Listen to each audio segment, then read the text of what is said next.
I want you to look at me closely. You see a 65-year-old man presumably sitting on a porch in Austin, Texas. I look calm, I look stable.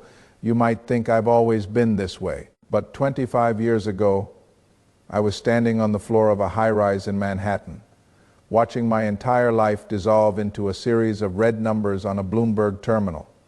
I have an MBA from a top-tier university.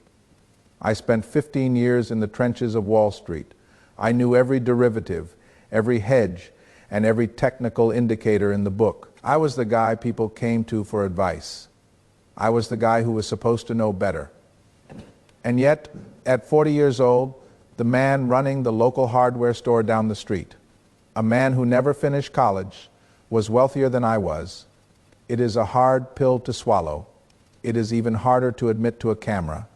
But I am telling you this because we need to have a serious conversation about money. Not the kind you see on social media where everyone is winning, everyone is trading the latest hype, and everyone claims to be retiring by 25, that is noise. I want to talk to you about the signal. I lost everything. And when I say everything, I don't just mean my bank account. I mean my identity, my ego, the false narrative I had constructed about who I was. I went from managing millions to wondering how I was going to pay for groceries. But here is the twist. That failure was the best thing that ever happened to me. It forced me to stop chasing money and start understanding wealth. There is a profound difference. Money is just a medium of exchange. Wealth is a state of mind, a state of being, and a reflection of your character. You see, back in the late 90s, I thought I was a genius. We all did. The market was defying gravity. If you threw a dart at a list of tech stocks, you would make 20% in a week. It was intoxicating. I was a vice president at a major firm wearing $3,000 suits, convinced that I had cracked the code. I looked at the old timers, the guys who preached patience and caution, and I laughed. I thought they were dinosaurs. I thought they didn't understand the new economy. I was driven by one thing more. The apartment wasn't big enough, the car wasn't fast enough, the bonus wasn't high enough. I was running a race that had no finish line. And to run faster, I did what so many intelligent fools do. I used leverage. I borrowed money. I didn't have to buy assets. I didn't understand, hoping to impress people I didn't like. Benjamin Franklin once said, "Pride that dines on vanity, sups on contempt." I was dining on vanity every single night. I felt powerful. I felt invincible. I equated my net worth with my self-worth. If the market was up, I was a god. If the market was down, I was miserable. I had completely given away my power to an external force I couldn't control. I remember the specific feeling of walking into the office in 1999. The energy was electric. It was pure adrenaline. We were masters of the universe. But deep down beneath the arrogance, there was a tiny voice, a whisper in the back of my head saying, "This isn't real. This can't last."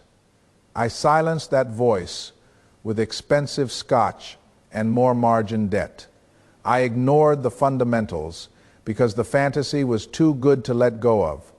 I want you to ask yourself right now, are you building a foundation or are you building a fayad? Because when the storm comes, and trust me, the storm always comes, the fayad will be the first thing to blow away.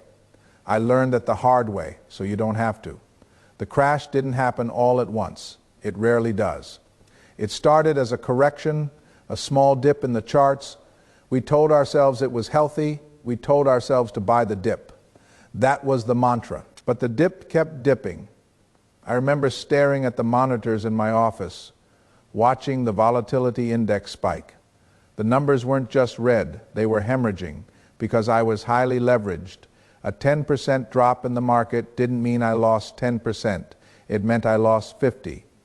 Then came the phone call, the margin call. If you have never received a margin call, I pray you never do. It is the most sobering sound in the world.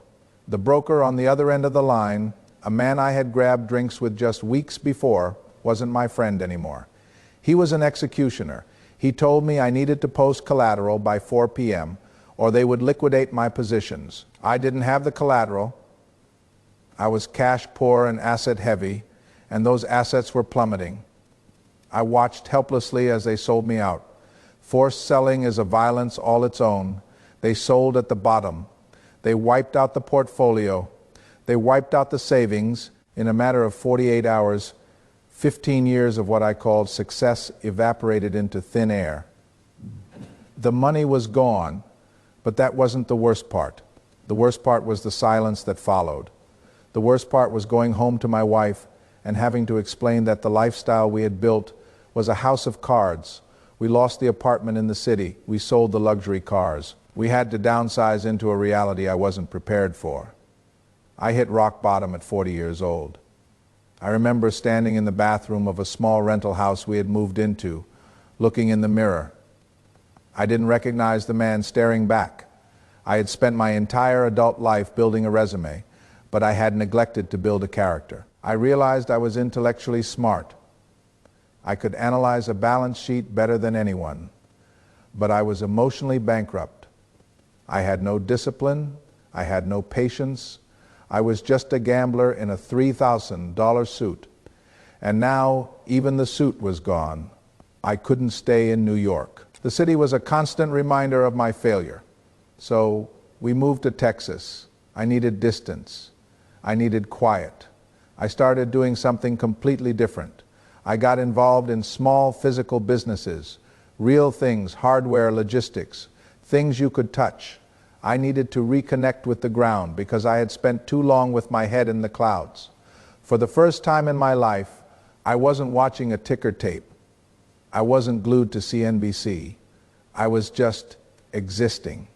And in that silence, I started reading. I stopped reading market analysis and started reading philosophy. I started reading about the human mind. That is when I found Jim Rohn. I remember reading a passage that hit me like a freight train. He said, "Success is not something you pursue. What you pursue will elude you. Success is something you attract by the person you become." I had to put the book down. I sat on my porch, this same porch, and I wept. I realized I had spent 40 years acting like a hunter. I was running through the jungle with a spear, chasing money, exhausted, sweating, stressed, and money was like a rabbit, fast, agile, and terrified of me.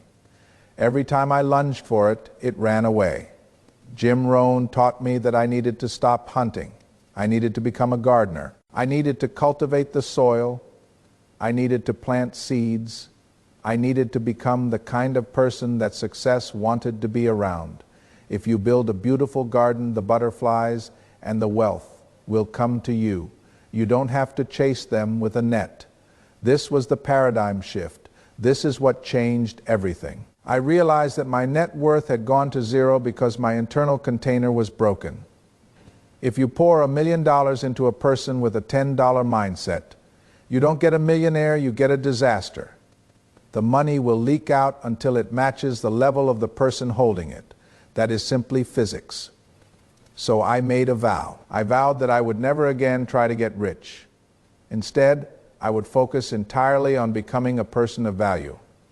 I stopped asking, how can I make more money? And started asking, how can I serve more people? I stopped looking for the hot stock and started looking for durable truths. I rebuilt my life based on 3 pillars.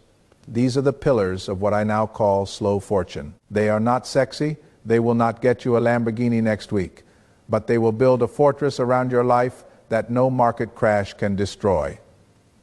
The first pillar is radical responsibility. For years, I blamed the market. I blamed the Fed. I blamed bad luck. But as Ralph Waldo Emerson wrote in his essay on self-reliance, nothing can bring you peace but yourself. I had to look in the mirror and admit I pushed the buy button. I took the leverage. I was greedy. Once I accepted that I was the problem, I realized I could also be the solution. If I created the mess, I could clean it up. This is empowering. When you stop blaming external forces, you reclaim your power. You stop being a victim of the economy and start being the architect of your life. The second pillar is the slow strategy. In the military, they have a saying, slow is smooth and smooth is fast. On Wall Street, everyone wants fast. They want quarterly results, they want alpha. But nature doesn't rush. An oak tree doesn't try to grow 6 feet in a week. It grows slowly, invisibly underground, establishing a root system so deep that when the hurricane comes, it doesn't move. I started investing like an oak tree. I stopped trading. I started buying assets that I intended to hold for 20 years, not 20 minutes. I stopped looking for home runs and started hitting singles, consistently, boringly. And do you know what happened? The compounding effect kicked in. Albert Einstein called compound interest the eighth wonder of the world, but you can only benefit from it if you have the patience to let it work. You cannot interrupt the process. The third pillar is value over price. When I was a speculator, I only cared about the price of an asset. Was it going up? Was it going down? I knew the price of everything and the value of nothing. Now, I don't care about the price, I care about the value. In my businesses, I focus on the product. I focus on the customer experience. If I deliver exceptional value, the money follows automatically. It is a byproduct, not the goal. When you chase the byproduct, you lose the product. When you focus on the product, on the value, the byproduct flows in abundance. Today, my life looks very different. I don't wear suits. I drive a truck. My portfolio isn't filled with derivatives. It is filled with boring, cash, flowing assets and index funds that I rarely look at. And yet, I have more financial security now than I ever did when I was making 7 figures a year in New York. Why? Because I own my time. I am not a slave to the market. If the stock market crashes tomorrow, it will be an inconvenience, not a tragedy. My wealth is not in the numbers. It is in my capability, my mindset, and my resilience. I share this story not to impress you, but to impress upon you that it is never too late to start over. And more importantly, to tell you that you don't have to crash to learn this lesson. You don't have to lose everything to realize that the game you are playing is rigged against your soul. You can choose to step off the treadmill. You can choose to stop chasing. You can choose to start building. This channel is going to be about that process. We are going to talk about money, yes. We will talk about investing, saving, and business. But we are going to talk about it through the lens of philosophy. We are going to use the wisdom of Franklin, of Emerson, of Rohn, and apply it to the modern financial world. We are going to reject the get-rich-quick schemes. We are going to reject the anxiety. We are going to embrace the slow, steady, inevitable path to fortune.